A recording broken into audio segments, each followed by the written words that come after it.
BTF, Boulot, Tendance et Fun, le podcast qui t'aide à kiffer ta vie au boulot. Créé par Fabrice Allégoët et animé par notre duo de choc, Maxime Taldir et Gabriel Bayer. Bienvenue dans BTF, Boulot, Tendance et Fun, le podcast qui explore les nouvelles façons de bosser et de s'exprimer sans filtre, mais toujours avec style. Aujourd'hui, on se penche sur une question qui fait débat. Le langage venu de la culture urbaine a-t-il sa place au boulot ?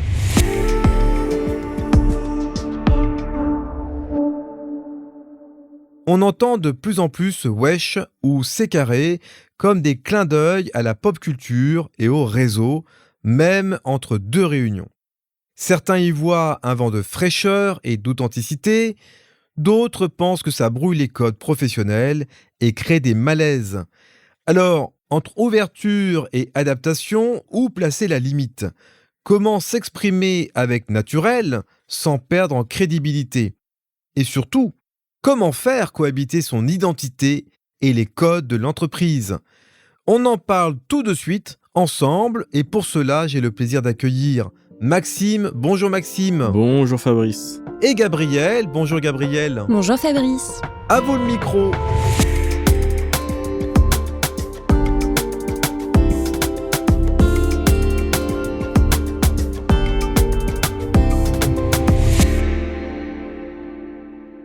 Allez, je me lance. Ce qu'on appelle parfois langage de la street, c'est une langue vivante, riche, créative. Elle vient de l'argot, du verlan, du rap, de la culture urbaine en général. Longtemps cantonné au cercle privé ou au quartier populaire, ce langage a fait son entrée dans la culture mainstream et maintenant dans certains milieux professionnels. Mais attention, ce n'est pas parce que c'est courant que c'est toujours bien vu. On peut d'ailleurs distinguer deux types de réactions. D'un côté, ceux qui trouvent ça rafraîchissant. Pour eux, parler avec les codes de leur génération, c'est créer un lien plus direct, plus authentique. Ça détend l'ambiance, ça casse la hiérarchie rigide, et parfois, ça permet même de mieux bosser ensemble. Et de l'autre côté, on a ceux qui trouvent ça déplacé. Parce qu'ils ne comprennent pas les codes, ou parce qu'ils estiment que le cadre professionnel mérite un certain formalisme. Alors que faire ? Faut-il lisser son langage pour rester pro ? Ou peut-on garder une part de son identité dans sa façon de s'exprimer au boulot ? La réponse, tu t'en doutes, c'est une question d'équilibre et d'adaptation. Tout part du contexte. Tu ne t'adresses pas de la même manière à ton collègue de toujours et à ton directeur général. De même, tu ne viens pas en jogging un jour de présentation client, tu ne parles pas street non plus quand tu représentes ton équipe à l'extérieur. Mais ça ne veut pas dire qu'il faut tout gommer. Au contraire. Ton langage est un marqueur de ton histoire, de ta culture et de ton style. Ce que tu dois apprendre, c'est à jouer avec ces codes et à les ajuster selon les moments. On appelle ça le code switching. C'est l'art de naviguer entre différents langages ou registres selon ton interlocuteur sans jamais perdre ta personnalité. C'est une vraie compétence sociale et ça te permet de rester fidèle à toi-même tout en maîtrisant ton image. Tu peux dire à ton collègue de projet « c'est carré » pour valider une tâche, mais éviter de conclure ta présentation client par un « on est bon là, wesh ». L'idée n'est pas d'imiter ou de singer, c'est de savoir quand et comment faire passer tes messages avec efficacité, sans heurter ni trahir qui tu es. Parce qu'au fond, ce qui compte, ce n'est pas de lisser ton langage, c'est de le rendre lisible pour les autres.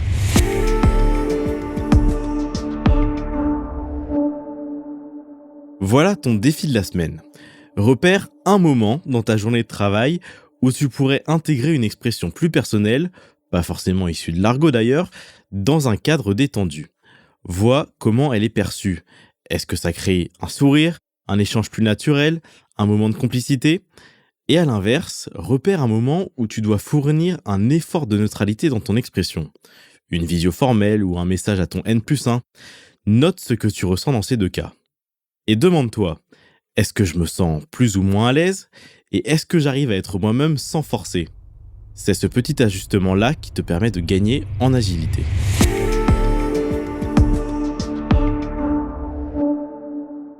Tu l'auras compris, le langage professionnel est en pleine évolution. Les frontières entre les univers perso et pro s'estompent et les nouvelles générations bousculent les vieux codes. Mais ce n'est pas une guerre de style. C'est une question de confiance, de respect mutuel et de contexte. Tu peux très bien être toi-même tout en t'adaptant aux règles du jeu. Tu peux faire entendre ta voix sans hurler plus fort que les autres. Et tu peux, surtout, contribuer à changer les choses en restant fidèle à ta culture. Le langage, c'est un outil, et comme tout bon outil, il faut savoir quand et comment s'en servir. Merci d'avoir écouté cet épisode de BTF, Boulot, Tendance et Fun. Si tu penses qu'il peut faire bouger les lignes, partage-le. Et comme toujours, un petit like, un commentaire, quelques étoiles, c'est la meilleure façon de soutenir le podcast. On se retrouve très vite pour un nouveau sujet qui bouscule les idées reçues du monde du travail.